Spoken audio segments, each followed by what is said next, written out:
Assalamualaikum warahmatullahi wabarakatuh.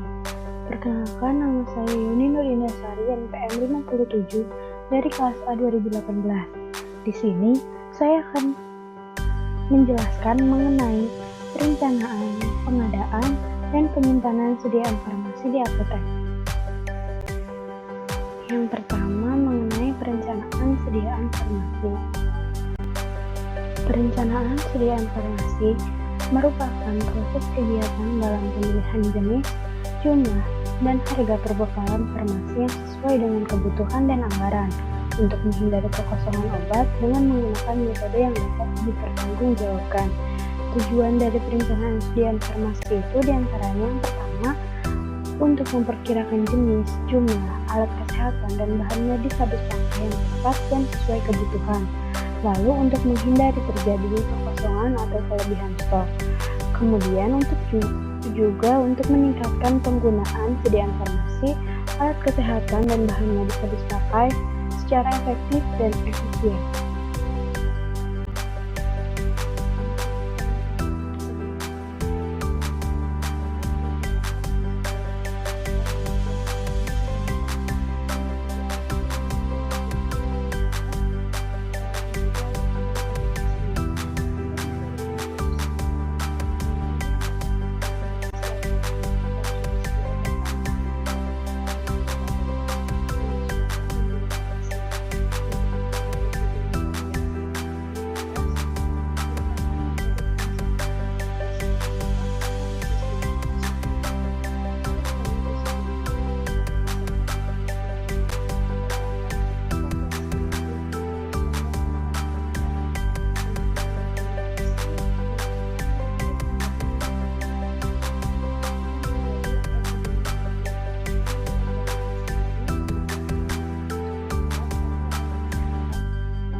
Kemudian, untuk langkah-langkah dari metode konsumsi, yaitu yang pertama dengan melakukan evaluasi, lalu estimasi kebutuhan obat periode mendatang, dan juga penerapan perhitungan. Kelebihannya, data konsumsinya akurat, tidak memerlukan data epidemiologi maupun standar pengobatan, dan juga kebutuhannya yang relatif konstan, serta memiliki kekurangan yaitu tidak dapat dijadikan dasar pengkajian penggunaan obat, dan juga tidak dapat diandalkan apabila terjadi kekurangan stok obat selama lebih dari 3 bulan. Untuk perhitungan pada metode konsumsi ini, yaitu CT atau kebutuhan per periode waktu, itu dengan cara kebutuhan rata-rata waktu selama 1 bulan dikali dengan lama kebutuhan dalam satuan bulan atau tahun ditambah safety stock dan dikurangi dengan sisa stok. Untuk cara menghitung safety stock sendiri itu dengan cara lead time dibagi jumlah hari dalam 1 bulan dikali C.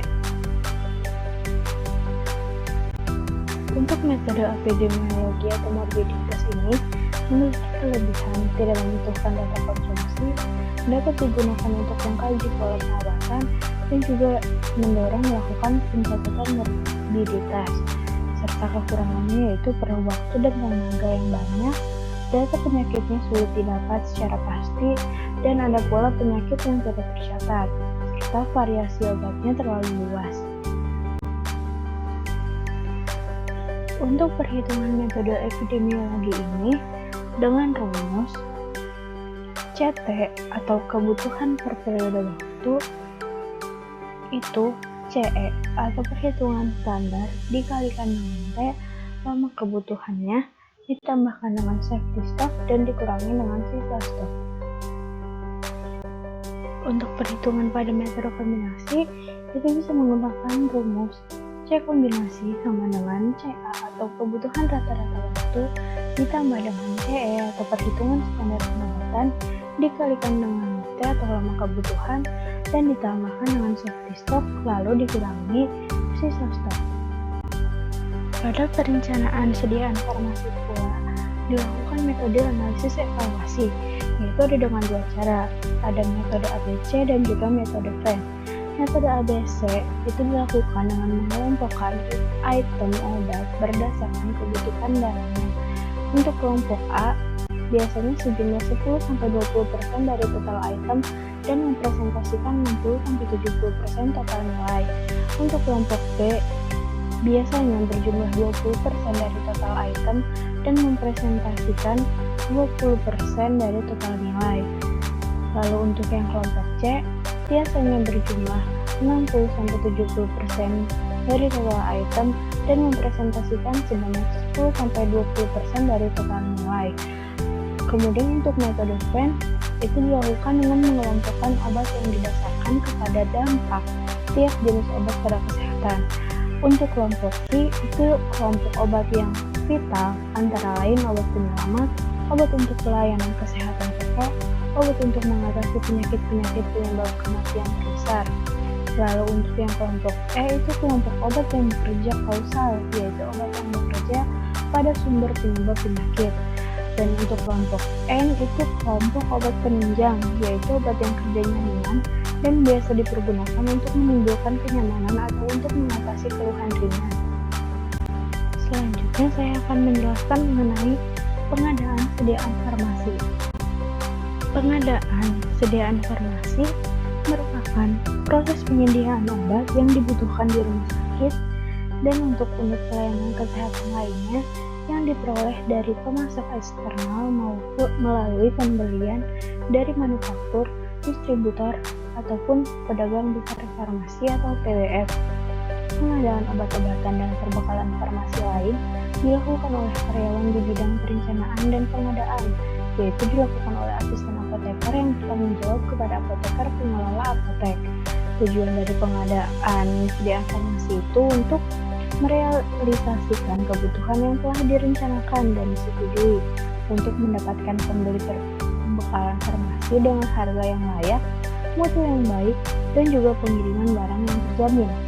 Struktur komponennya yaitu ada personil yang terlatih dan ahli, metode dan prosedur yang jelas, sistem informasi yang baik dan didukung dengan dana dan fasilitas yang memadai. Prinsip pengadaan sediaan farmasi itu sendiri berdasarkan dari keputusan Menteri Kesehatan Republik Indonesia nomor 38 garing Menkes garing SK garing 5/2003 tentang pedoman umum pengadaan obat yang berbunyi yang pertama, mutu obat terjamin yaitu memenuhi kriteria khasiat, keamanan, dan keabsahan obat serta telah mempunyai izin edar. Kemudian yang kedua, pengadaan obat dilakukan secara efisien dan efektif. Lalu menerapkan konsep obat esensial generik dan juga pengadaan melalui industri farmasi atau PBF. Untuk cara pengadaannya sendiri, itu bisa dilakukan dengan pembelian, produksi sendiri, sumbangan, grant, hibah, ataupun konsignasi. Sedangkan untuk proses pembeliannya dilakukan dengan tender terbuka, yaitu metode yang melibatkan berbagai sumber penyedia obat. Kemudian ada juga dilakukan tender terbatas, yaitu biasanya metode ini lebih singkat, lebih hemat, dan juga lebih ringan dibandingkan dengan tender terbuka. Lalu metode yang selanjutnya itu ada dengan menggunakan negosiasi. Metode ini digunakan apabila obat tidak urgent dan jumlahnya tidak banyak.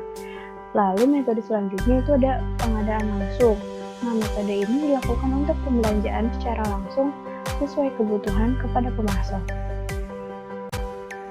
Lalu selanjutnya, saya akan menjelaskan mengenai penyimpanan sediaan farmasi.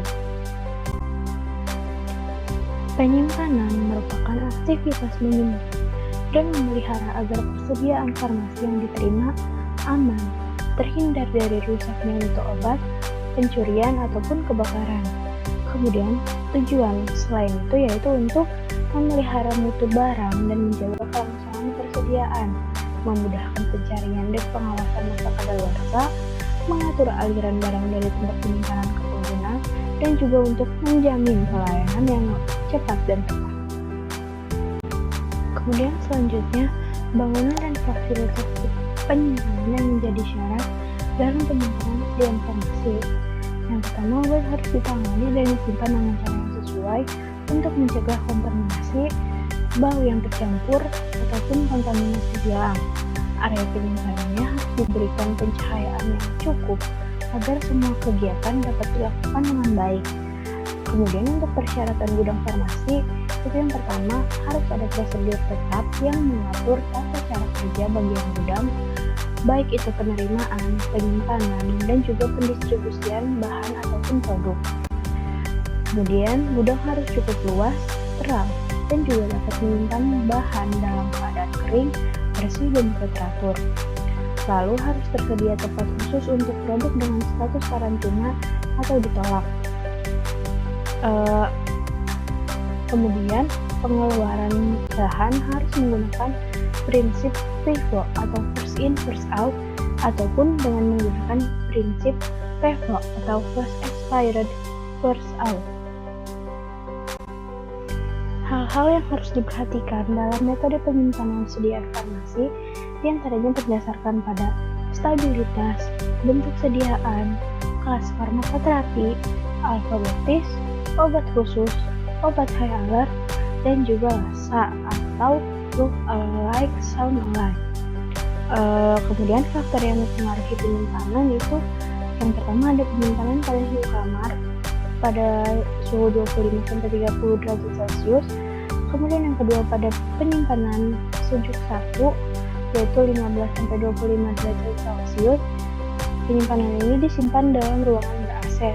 Kemudian penyimpanan sejuk 2 pada suhu 8-15 derajat Celcius yang disimpan dalam cool box.